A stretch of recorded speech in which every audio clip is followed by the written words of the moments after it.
Top quality और consistent performance के लिए सिर्फ सिल्वर पंप नाम याद रखना।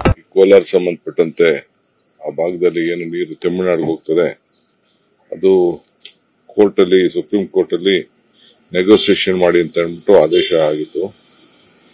3 ಸತಿ ಡೇಟ್ ಫಿಕ್ಸ್ ಆಗಿತ್ತು. ನಾವು ಅವ್ರಿಗೆ ರಿಕ್ವೆಸ್ಟ್ ಮಾಡ್ಕೊಂಡಿದ್ದು. ಈಗ ಫೈನಲ್ ಕೋರ್ಟ್ ಹೇಳಿದ್ದಾರೆ ಒಂದು ಫೈನಲ್ ಸೆಟಲ್ಮೆಂಟ್ ಮಾಡಿ ನಮ್ಮ ಮುಂದೆ ಇಡಿ ಅಂತ ಹೇಳಿದ್ದಾರೆ. ಸೊ ಅದಕ್ಕೆ ಟೈಮ್ ಫಿಕ್ಸ್ ಮಾಡಿತ್ತು, ಹೋಗಿದ್ದೀವಿ. ಬಟ್ ನನಗೆ ಮಧ್ಯರಾತ್ರಿ ಒಂದು ಮೆಸೇಜ್ ಬಂದಿದೆ, ಅವ್ರು ತಮಿಳುನಾಡವ್ರೇನೋ ಸಪರೇಟ್ ಆಗಿ ಮೀಟ್ ಮಾಡ್ತೀವಿ ಅಂತ ಹೇಳಿದ್ರು ಅಂತ. ಇದು ಎಷ್ಟು ಜನ ಸುಳ್ಳು ನಂಗೆ ಗೊತ್ತಿಲ್ಲ. ಬಟ್ ನಾನಂತೂ ಹೋಗ್ತಾ ಇದ್ದೀನಿ. ಯಾಕಂದ್ರೆ ಆಹ್ವಾನ ಬಂದಿರೋದ್ರಿಂದ ನಾವು ತಿರಸ್ಕಾರ ಮಾಡೋದು ಬೇಡ ಅನ್ನೋ ದೃಷ್ಟಿಯಿಂದ ಹೋಗ್ತಾ ಇದ್ದೀನಿ.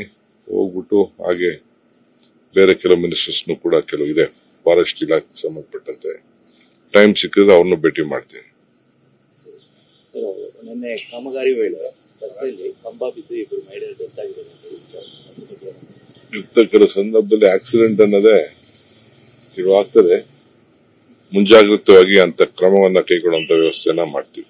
ಕೋಲಾರ ಸಂಬಂಧಪಟ್ಟಂತೆ ಆ ಭಾಗದಲ್ಲಿ ಏನು ನೀರು ತಮಿಳುನಾಡಿಗೆ ಹೋಗ್ತದೆ ಅದು ಕೋರ್ಟಲ್ಲಿ ಸುಪ್ರೀಂ ಕೋರ್ಟ್ ಅಲ್ಲಿ ನೆಗೋಸಿಯೇಷನ್ ಮಾಡಿ ಅಂತ ಹೇಳ್ಬಿಟ್ಟು ಆದೇಶ ಆಗಿತ್ತು.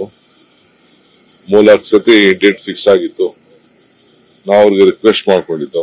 ಈಗ ಫೈನಲ್ ಕೋರ್ಟ್ ಹೇಳಿದ್ದಾರೆ ಒಂದು ಫೈನಲ್ ಸೆಟಲ್ಮೆಂಟ್ ಮಾಡಿ ನಮ್ಮ ಮುಂದೆ ಇಡಿ ಅಂತ ಹೇಳಿದ್ದಾರೆ. ಸೊ ಅದಕ್ಕೆ ಟೈಮ್ ಫಿಕ್ಸ್ ಮಾಡಿತ್ತು, ಹೋಗಿದ್ದೀವಿ. ಬಟ್ ನನಗೆ ಮಧ್ಯರಾತ್ರಿ ಒಂದು ಮೆಸೇಜ್ ಬಂದಿದೆ, ಅವ್ರು ತಮಿಳುನಾಡವ್ರೇನೋ ಸಪರೇಟ್ ಆಗಿ ಮೀಟ್ ಮಾಡ್ತೀವಿ ಅಂತ ಹೇಳಿದ್ರು ಅಂತ. ಇದು ಎಷ್ಟು ಜನ ಸುಳ್ಳು ನಂಗೆ ಗೊತ್ತಿಲ್ಲ. ಬಟ್ ನಾನಂತೂ ಹೋಗ್ತಾ ಇದ್ದೀನಿ. ಯಾಕಂದ್ರೆ ಆಹ್ವಾನ ಬಂದಿರೋದ್ರಿಂದ ನಾವು ತಿರಸ್ಕಾರ ಮಾಡೋದು ಬೇಡ ಅನ್ನೋ ದೃಷ್ಟಿಯಿಂದ ಹೋಗ್ತಾ ಇದ್ದೀನಿ. ಹೋಗ್ಬಿಟ್ಟು ಹಾಗೆ ಬೇರೆ ಕೆಲವು ಮಿನಿಸ್ಟರ್ಸ್ನು ಕೂಡ ಕೆಲವು ಇದೆ ಫಾರೆಸ್ಟ್ ಇಲಾಖೆಗೆ ಸಂಬಂಧಪಟ್ಟಂತೆ ಟೈಮ್ ಸಿಕ್ಕಿದ್ರೆ ಅವ್ರನ್ನು ಭೇಟಿ ಮಾಡ್ತೀನಿ.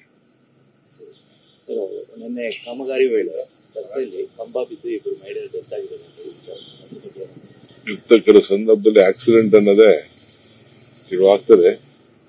ಮುಂಜಾಗ್ರತವಾಗಿ ಅಂತ ಕ್ರಮವನ್ನ ಕೈಗೊಳ್ಳುವಂತ ವ್ಯವಸ್ಥೆಯನ್ನ ಮಾಡ್ತೀವಿ.